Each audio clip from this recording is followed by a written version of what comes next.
Welcome to Bleep Bulimia podcast with author Mallary Tenore Tarpley, author of Slip. Hi everyone, I am Lorianne. I am the host of Bleep Bulimia, and today my special guest is Mallary Tenore Tarpley, and she is a journalism professor at the University of Texas at Austin and author of the memoir Slip. And I love the um, the follow to the title, Life in the Middle of Eating Disorder Recovery. Thank you so much for being with us today. Thanks so much for having me. So, as is my So, usual, I want to know a little bit about your background, and definitely I know my readers will want to know more about your book. So, please tell us about yourself. great. Well, thank you so much for having me. It's wonderful to be here. And I will give you the Cliff Notes version of my story, and then you can feel free to ask any related questions. But my lived experience with an eating disorder dates back to childhood. So I developed anorexia nervosa when I was 12, shortly after my mother died of metastatic breast cancer. And when she died, I did not know how to handle her death other than to pretend that I was okay. And so I went to school the day after she died, and I read the eulogy at her funeral without shedding any tears. But behind that happy facade, I really felt like my whole world was crumbling. And the more time passed, the farther I felt from my mother. And so, as a 12-year-old, I conjured up this idea that maybe if I were able to artificially stop time and stay the same size I was when my mom was alive, I could somehow be closer to her. And I was getting some of these ideas too because I was taking a health class at the time where the teacher was teaching us about good foods and bad foods and telling us what we should and shouldn't eat. So I was learning at that age that I could change the way my body looked depending on what I put inside of it. And so for me, food restriction was never about trying to be skinny, but more so about trying to be small and safe. And so I restricted my food intake, and it very quickly descended into an eating disorder. I was diagnosed with anorexia at age 13 and was hospitalized and spent most of my teenage years in and out of the hospital and residential treatment. And then I was in a period for about 2 years during my junior and senior years of high school where I thought I was fully recovered, but didn't really know exactly what that meant. And I ended up relapsing in college and falling into this vicious cycle of binge eating and restricting, which lasted for about 10 years. And in my late 20s, I really began to reshape my thinking around recovery and to think of it less as a perfectionistic ideal, but more as an ongoing work in progress. And I began to question what would it mean if rather than letting every slip turn into a slide, I were able to look at slips as opportunities for growth. And so in thinking that way, I came to describe my recovery as a middle place, which is this name I've given to this liminal space between acute sickness and full recovery. And it's a space where I've lived out my life. It's a space where recovery is possible, but slips happen and slips and progress can coexist. And so my book really speaks to this middle place, and it blends my own lived experience with anorexia alongside perspectives from other people with all different types of eating disorders and insights from clinicians and researchers.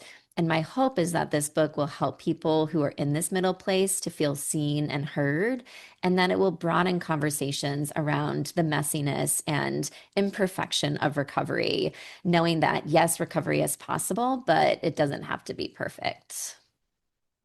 I like that. And it's so true because when somebody is proceeding forth and they sit there and they'll say, wow, 60 days without, and then they slip. And that slip can be a fall, right?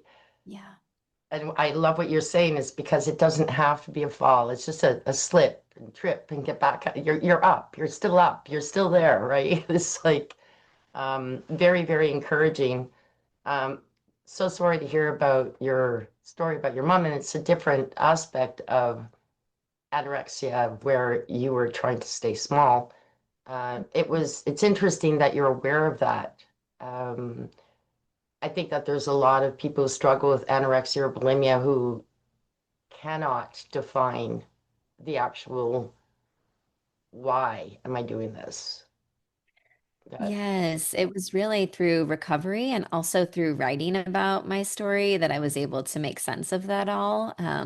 Certainly being in treatment helped, but I often make sense of the world through writing. And just as a writer, I was really intrigued by this idea of what is the origin story of my eating disorder. I think I needed to really unpack that in order to understand what the eating disorder served and why I fell for the eating disorder to speak, but also to really sort of recognize all that it threatened to take away.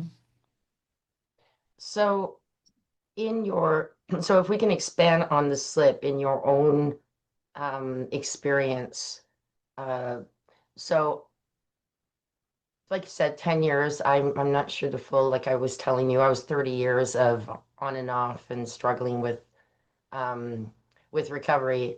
And my final recovery came pretty quick, but it was almost like slapping me in the face, something, and it just happened. Like, why are you doing this? There's no reason. You have no excuses. Not that excuses are good, but there are certain things that can trigger an eating disorder. Whereas I had none of those triggers left, and I'm going, yo, like, now it's just a habit, right? Get rid of the habit. Mm. Um, in your case, how is this processing moving forward? And you were talking about like not really fully recovering, but being in that middle place. I'd really like to know more about that. Yeah. So I think it's really important to talk about because for the longest time, I thought that the only way I could share my story was if I was fully recovered. And I didn't think I could write a book unless I was fully recovered. But I recognize that I have tried reaching full recovery for most of my life, and I don't feel like I've ever arrived at that place. And so I'm much more interested in thinking about what does this life in the middle place look like? And I find myself in this middle place, not because I am not trying to work at my recovery. I think that that's a misconception that people in this place are just settling for stagnancy or they're not trying hard enough. I mean, I have been in recovery for over 25 years, but I still see a therapist. I still see a dietitian because I want to be able to talk about those slips when they happen. I recognize, for instance, that if I am having a particularly stressful stretch at work, inclination is to restrict my food intake. And those thoughts will come up. And sometimes those thoughts do end up leading to some food restriction. But whereas years ago, I would have really just ended up restricting my food intake to the point where I needed medical help.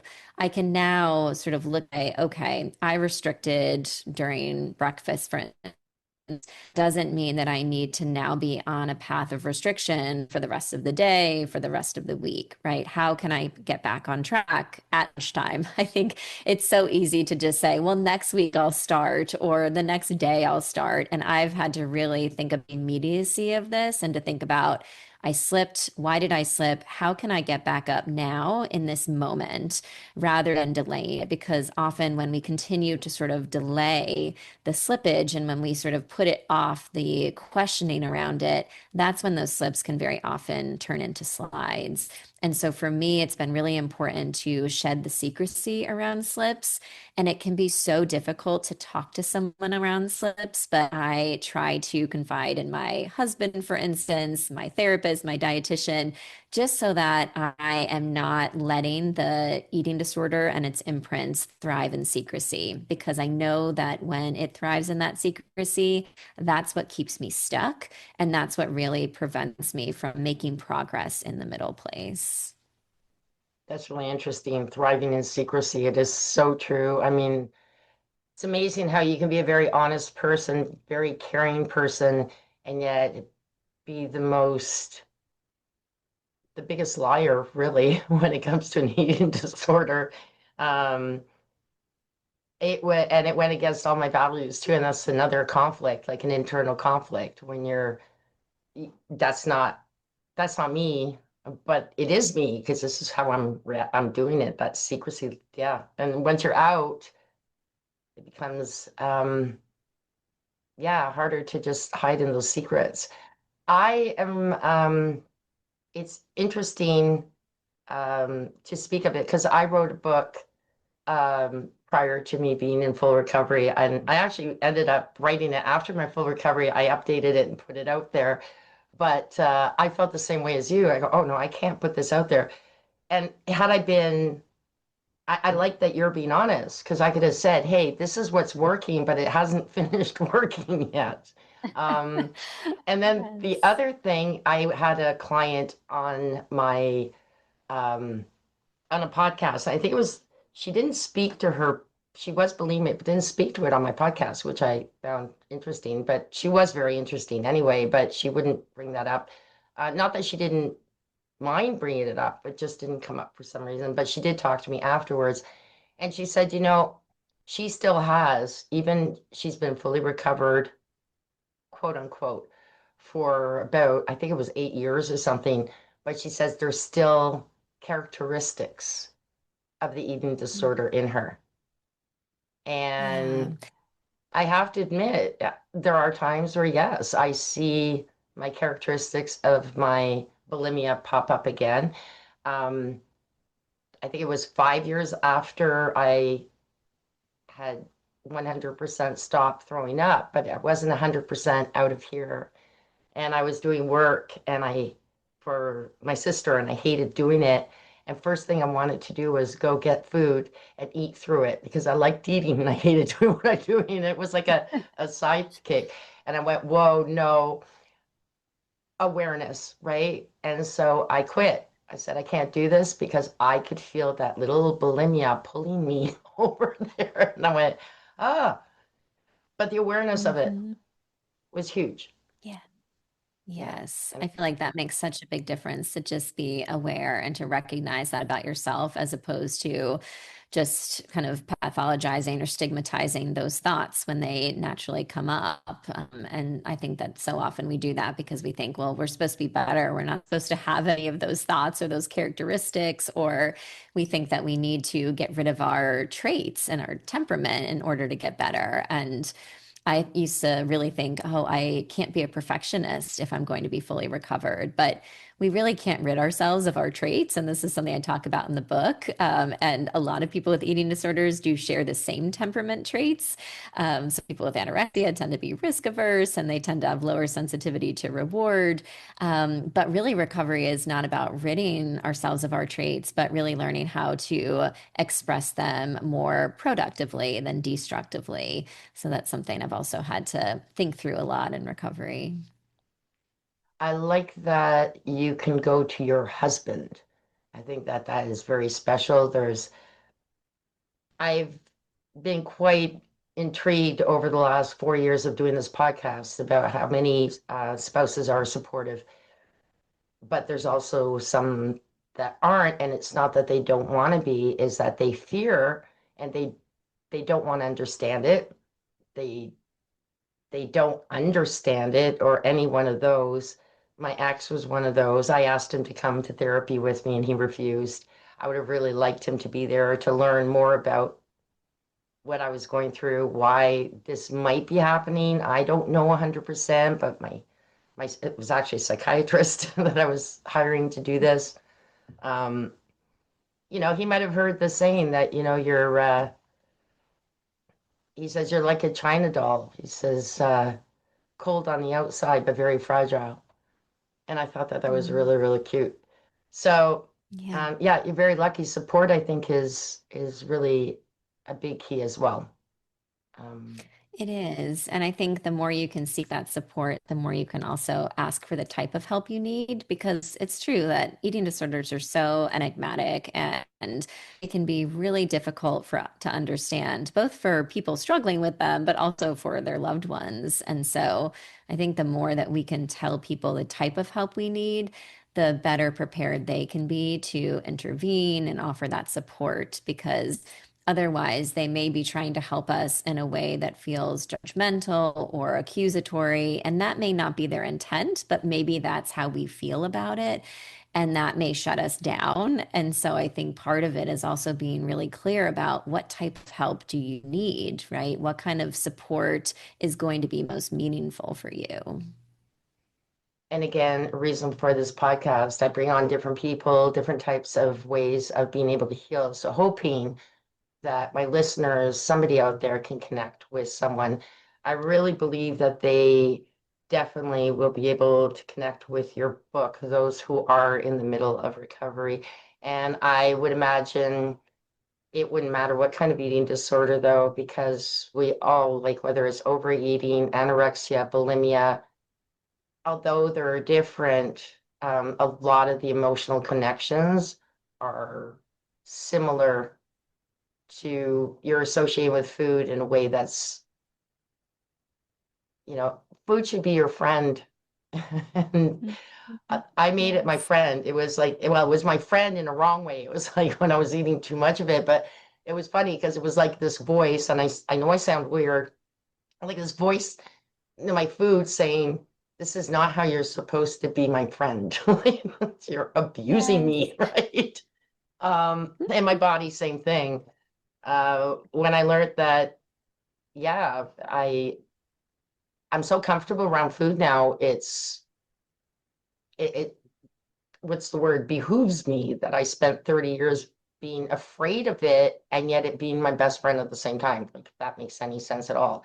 Because if you go to a Mm, party or there's stuff, you're scared going, oh my gosh, I know there's gonna be food there. Um, right. yeah. So Yeah. I don't have that anymore. And to the comment that my previous podcast guest said that there are characteristics, I would probably say so. I still really shy away from really fatty foods, but the other thing too is my system doesn't like taking fatty foods anyway. So I'm kind of mixed. Is it because your body doesn't like it, or is it because you still have those fears of trigger foods? I don't know, but I can see Yes. where that can still happen. Yeah. Yeah, it makes me think about vegetarianism because I am still a vegetarian and I've written essays about the fact that I've really had to grapple with why am I a vegetarian? And certainly part of it is just the animal ethics. Part of it is that I didn't grow up really eating meat. My dad would cook well done steaks with mounds of ketchup on top and dry pork chops with applesauce. So I never really particularly liked meat. But also, when I was sick, not eating meat was a form of restriction. And in some ways, if I'm really honest with myself, I think it is still a socially acceptable way of restricting food intake. And so, that, for instance, is sort of this lingering imprint of my eating disorder that I've not been able to shake. But I think it's really important to always sort of think through that. And maybe at some point I will begin eating meat again. I am not opposed to that possibility. I've not been able to get there yet. But a lot of these choices we make around food are really complicated. And it, to use your word, behooves us to really be honest about, well, why are we making these choices around food? And are they still serving us in the ways that we want them to? So that's something I often contend with when it comes to vegetarianism, because all other food I try to eat freely. I try really hard not to place restrictions on my food intake. Your husband a vegetarian too? No, he is a Texas meat eating aficionado. Well, that was the Yeah. other thing too. You're speaking of restricting meat. I used to restrict red meat. It was fish and chicken only, right? So like now it's like, hey, give me a steak. It's like, so I passed over that. Chips I can eat now, whereas I was so afraid because that was like not just a trigger food, but like I finished the whole bag. Now, it, so I'm comfortable in most places. And I'm really literally saying, do I really like this? What I used to like it as a child, why don't I like it now? It could be just that my taste buds have changed.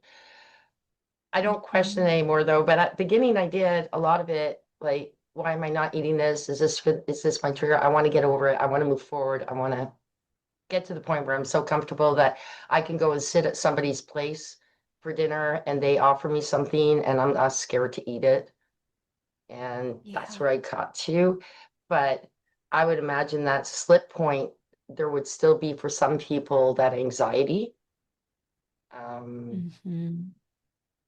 on the bulimia side, or even the restricting side, right? So I love it. I love it. Where can people find you? Where can they get your book? I know it's all over the place, but oh, and when you said it's coming out? Yeah, so it'll be out August 5th, but for anyone who may be listening to this before then, it's available for pre-order and you can find it on Amazon, Barnes& and Noble's website. Come August 5th, it will be in bookstores. And it's my story, but it's also the narratives of lots of other people. So I interviewed hundreds of people, surveyed over 700 people with lived experience because I didn't want this to just be my story alone. I really wanted to bring in perspectives from other people with different types of eating disorders. So my hope is that listeners will find points of relatability in it. No, I don't doubt they will. I really super appreciate you being here. Um, and I will have the link posted below. So listeners, if you are watching this, there are the notes and I will have the link for you to find Mallary. Thank you so much for sharing your story. Love it. You're the first for talking about a middle zone for recovery. So I really think this is very much needed. So thank you for sharing. Thank you so much for having me. This has been lovely. Thank you. Great day. Thank you for listening to this episode. Be sure to visit me at bleepbulimia.com.